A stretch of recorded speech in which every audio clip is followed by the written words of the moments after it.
Thank you for joining me for another quick hits conversation. I'm Dr. Robyn. With me today, I have Dr. Hannah Hartwell. She is multilingual with 15 years in leadership, change management, and learning and development. I have Stewart Wiggins. He's with Induna Advisers, where he offers fractional chief operating officer services and brings resources together to help scale your business. Finally, I have Tim Hawks. He's the managing director of Unlimited Potential, where he is a mental engineer and executive coach focusing on logical and practical solutions to challenging problems. He's based in the UK. The question I have for the three of you today, what is manipulation?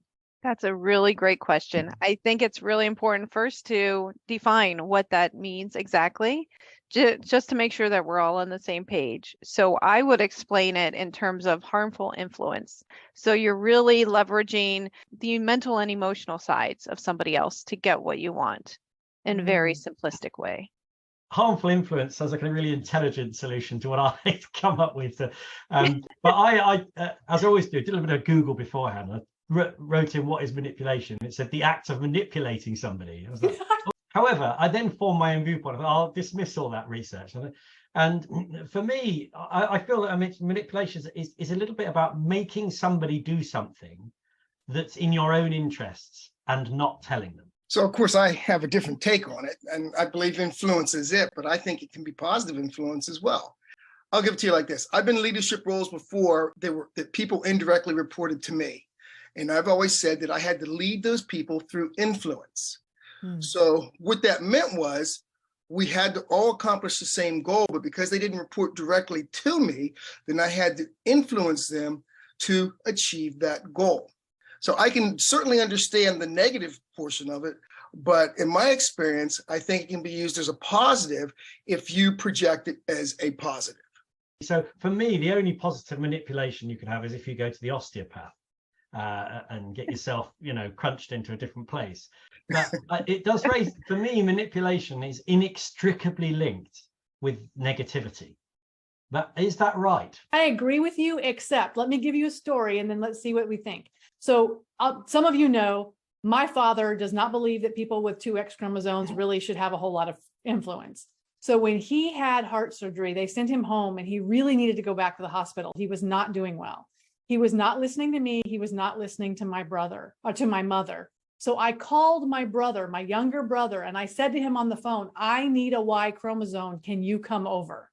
And I met him in the driveway and I said, look, this is the situation. Dad needs to go back to the hospital. He is not doing well, but he's being really stubborn. Can you go in there and please help him learn that he needs to go to the hospital? My brother went in, listened to my dad and said, Dad, I really think you need to go back to the hospital. And my dad promptly said, Mom, can you please drive me back to the hospital? That was manipulation on my part. I brought in bigger guns to get done what needed to be done. Was that bad? I don't think that was manipulation at all. I think that was influence. Oh, so we need to define the difference. Tim, I see you thinking. So in my initial description, I said that manipulate is to influence somebody. So we use the word influence. I like that. But with selfish means, and your means were not selfish. Well, now we're really splitting hairs, because if you say manipulation, then on its own, you automatically get a negative connotation. The way I viewed it when I saw the question was, well, it's actually a form of influence. So let me package it like this. Manipulation is a negative form of influence. So in your case, you manipulated your brother, but actually influenced him to talk to your dad, to influence him to go back into the hospital. So yes, manipulation is negative. But if you go by the definition of influence, it is positive, but it can be defined as manipulation. I know that was a convoluted explanation, but that's how I see it. So what's the difference between manipulation and influence? Selfishness. I think negativity. Yeah, okay. It's negativity. If you decide you want to manipulate somebody, you're setting out to do something negative. It's intent. So let's just challenge that. I've said selfishness. You've said negativity. I'm still clinging on to my selfishness. I'm not proud of it, but I'm still clinging on to it for a bit. Which of the two is it, or is it both? It's both. Well, and so if someone gaslights you and says you're being manipulative when you're standing up for yourself, How do you defend yourself against that? I would think about the harmful effects of the behavior or the thought process, whatever it is. If there is any harm, then that would be manipulation. If Yes. there's not, then that could be influence. So hence your original comment, harmful influence. Perhaps we should have just stopped there, Hannah. There is a gaslighting aspect to telling someone, oh, you're being manipulative, when in fact you're setting boundaries or creating influence. But this gets further complicated by the fact that some people don't know they're manipulating, doesn't it? To them, it's a natural act. So if I feel manipulated, does that mean you're being manipulative, or is that on me? It could be either. It could be both. I agree with that. It could be both, depending on the situation. This is the old favorite, isn't it? Oh, you're bullying me. No, you're bullying me. We've got a bit of a problem here. No one knows who's doing what, and it can be a very difficult situation. They're very, very difficult situations to resolve. It's two things then. I think it's two things. I'm sorry. It's negatively, it's manipulation. Positively, it's influence. So what is your intent when you go into the situation? Is my intent to get you to do something that is at its core negative, and I know it going into the situation, I'm manipulating. But negative for whom? Negative. Exactly. Well, yes, and the other thing, of course, is a narcissist may not know that it's negative because it'll be positive for them. Exactly.